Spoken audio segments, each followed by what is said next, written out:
হলো কাজল আর এই হলো লতা। সম্পর্কে দুই বোন, শুধু তফাৎ গায়ের রঙে। বোন, আজ আমায় ছেলে দেখতে আসছে, দয়া করে তুই ওদের সামনে যাবি না, বল, লুকিয়ে থাকিস। হঠাৎ আমি কেন লুকিয়ে থাকবো? ও তুই কালো বলে না? দিদি, আমার ব্ল্যাক আই শ্যাডোটা শেষ হয়ে গেছে, তোর মুখ থেকে একটু নেবো। তুই কালো বলে। বোন, দিদি, আমার সমস্ত কলেজের ফ্রেন্ডসরা আজকে আসছে, ওরা সবাই ফর্সা, তো ওরা না একদম কালোদের সহ্য করতে পারে না, তো তুই একটা কাজ কর, তুই চিলেকোঠা ঘরে লুকিয়ে থাকিস, ঠিক আছে? বোন, আমি তো দিদি। হ্যাঁ, বাট ওরা যেন এটা জানতে না পারে। নেক্সট উইক ডান্স পারফরমেন্স আছে, তো তোদের সবাইকে আমি আজকেই ডান্স তুলিয়ে দেবো, ঠিক আছে? আমি কি গানে নাচবো? তুই নাচ করবি স্টেজে উঠে? মানে দেখ দিদি, একটা মুখেরও তো ব্যাপার আছে, রূপ বলে তো কিছুই নেই তোর। কি নাচবি তুই স্টেজে উঠে? সবাই তো হাসবে।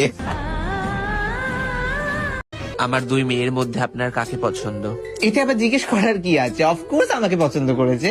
না, আমার তোমাকে পছন্দ না, আমার পছন্দ তোমার দিদি কাজলকে। হ্যাঁ, একটা বড় লোক ছেলে ওকে কি করে পছন্দ করতে পারে? ও তো কালো। এই, তোকে কি করে পছন্দ করলো?